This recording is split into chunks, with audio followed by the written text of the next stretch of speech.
Hello, friends, and welcome back to Stories About Entitled People. In our first story, the HR director did not want the OP to dig too deep and start a process that'd be bad for the company. Our OP was satisfied. But before we begin, don't forget to subscribe to our channel if you're new here and turn on notifications so you don't miss a new video every single day. Here we go. Company policy, outranks, or written contract? Okay, we'll stick to policy then. Early last year, my wife got a promotion which required moving across the state. Her company offered a very generous moving package which was formally written up in a contract which we had to sign and agree to before the promotion was official. One of the big draws was that the contract said it would pay for all closing costs and related fees for not only the sale of our previous house, but the purchase of our new house in our new city. I was a little dubious and had my wife clarify, as there are associated fees due at closing which aren't really sale fees, such as your prepaid homeowner's insurance for the year, taxes, and HOA fees. But the contract said all fees, and the HR specialist reiterated this, so we were happy. Cut to a few months later. We've moved, rented short-term, found a new home, closed, and moved into it. The final reimbursement check comes, and it's about $1,000 short for all our prepaids. I wasn't shocked, but I double-checked the contract, and yep, clear as day, all fees was included. So my wife reached out to the HR moving supervisor to check on this, and she was pretty curtly told that we had been misled and that the company policy was to only pay closing costs themselves, and all fees just meant closing cost fees. That's always been company policy, we were told, and the contract wasn't literal on all fees. This went back and forth for a day. My wife politely escalated it, and we did get a sympathetic HR director, but policy was policy, so her hands were tied. While company policy said we couldn't get the prepaid fees reimbursed, she, the HR director, asked for all of our moving and rental receipts, as company policy does state those would be paid.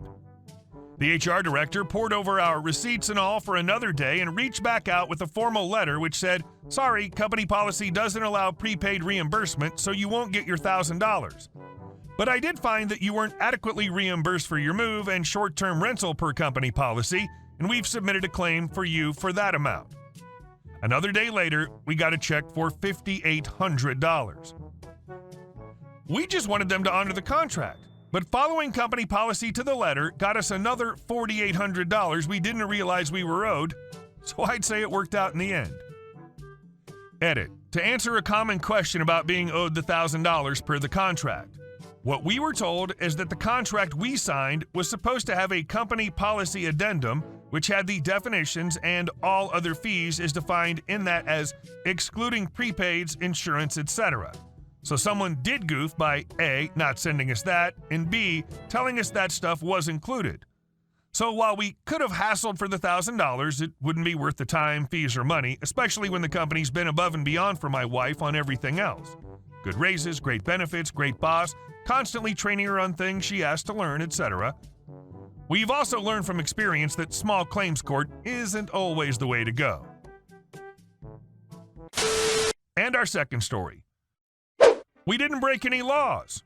Sure, go to the authorities. This took place back in the mid-90s. My wife and I were newly married, and our daughter was still an infant. My wife worked in healthcare as a home care nurse, traveling from house to house looking after people. However, after our daughter was born, she didn't want a job that put her on the road so much in shifts in the evening, so she applied to be a cleaner at a military base near our community. Two things about our situation that are noteworthy. One is that my wife is a visible minority, and second, as a healthcare worker, she logs everything as a force of habit. The company that hired her was a national company. The base office usually had 5 employees.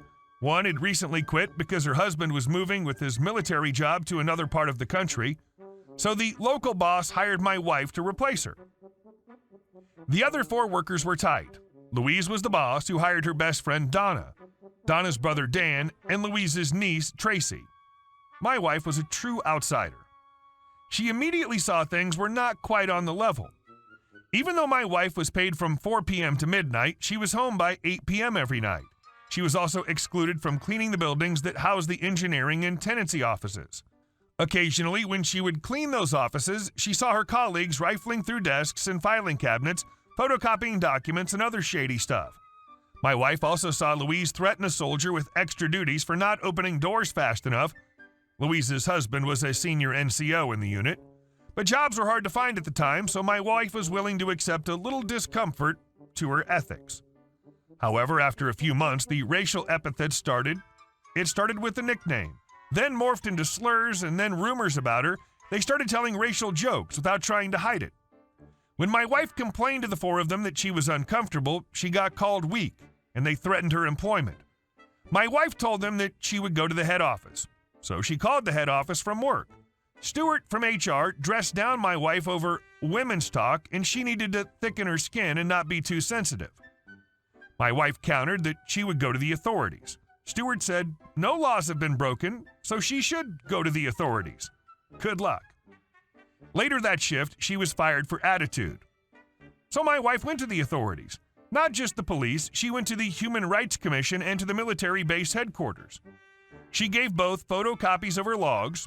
The human rights investigation determined that there was a work environment that tolerated racist behaviors. That garnered an apology and an acknowledgement from Stewart with a smug comment that they will henceforth include a clause about racial sensitivity in their employees' paperwork. He even made a comment to my wife that essentially this was nothing. However, behind the scenes, the base had been doing their own investigation. Some of the people whose desks had been rifled in the tenancy buildings had reported that they suspected they'd been snooped through. The dates of some of their reports matched my wife's logs on the date she was there. Louise threatening a soldier was followed up, and it was discovered that Louise's husband had chastised the officer and arranged for him to do 2 weeks extra duties, a violation of an abuse of authority statute. The contract with the base required 40 hours of service per day. The base pulled the security and key logs showing that work was always done by 8 p.m. The base was paying for 40 hours per day and getting 20 hours service. There was a clause in the cleaning contract that stated that federal government human rights regulations needed to be followed. The results of the commission's investigation determined that they were in violation. Other bases were contacted to see what was going on with this company, and they found out others were having similar issues. As a result, the base broke the contract with cause. It was a 5-year contract broken after the 2nd year. Louise, Donna, Dan, and Tracy were suddenly out of work. The next cleaning company came in. All personnel had to undergo vetting for security. All cleaning was done during the day, preventing people from rifling desks. 40 hours was 40 hours, and cleaners were not authorized to engage soldiers beyond the casual, "How are you?" conversations. My wife went back to healthcare. However, every once in a while, she wonders what Stewart thinks of women's talk now. Edit to clarify a few points. First, thank you for your comments. Makes me realize that even though I think the story is complete enough to tell, the odd detail could have been added to make the story more clear, yet not compromise identities of the people in the story. I'm Canadian. I grew up in bilingual communities, French/English, and my various school systems I attended growing up had an impact on my spellings, realize, behavior, skeptical, etc. The desk snooping was in the base housing offices. The 4 cleaners all lived in base housing, so they were looking up gossip-worthy material on their neighbors and friends, etc. They were also looking to see what major contracts were coming up for house repairs, e.g. window replacement. It was not classified material. While the 4 of them lost employment, they were not held accountable. The company that had the contract just laid them off, so they were able to find work again shortly. However, just not as cleaners. Cleaners had a reliability screening to work on the base even prior to this. However, it's as simple as a criminal record check and not much more. After this, the cleaners never worked in an area without supervision and always during the same workday as the people in the offices. The NCO who chastised the soldier was called to task for that. He ended up getting moved a year later with a bit of shadow following him. However, it didn't last long and there was no permanent career mark left. Finally, we were very young. My wife and I are, and were, not the type to rock the boat. I was brand new in the military and didn't want to be labeled as a problem soldier, so we remained quiet for too long. After this, both of us grew our confidence and were able to move on. We don't stay quiet too long when something's not right. Thanks. It's always a good idea to document everything. And our last story. Shady neighbor lost his house. Lived in a house where the detached garage had been turned into an apartment.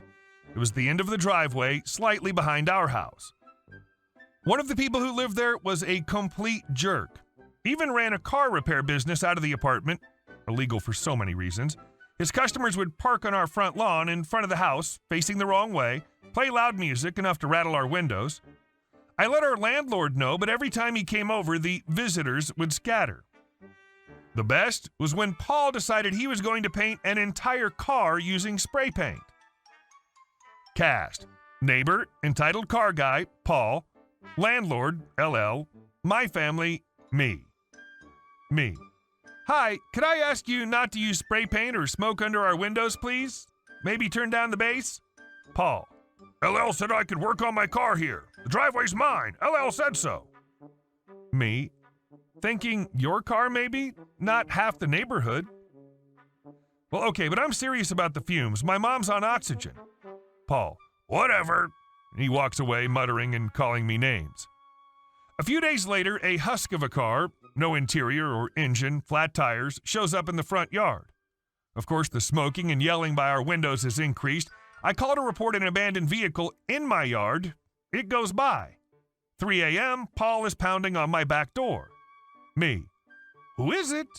Paul: B, where's my effing car? Me: I've notified the police and have a firearm to defend my family and my home. Leave. Nothing more the rest of the night. Next day, our storm door is broken, our front hose cut, and several plants have used motor oil in them. I call LL again. This time, LL has had enough.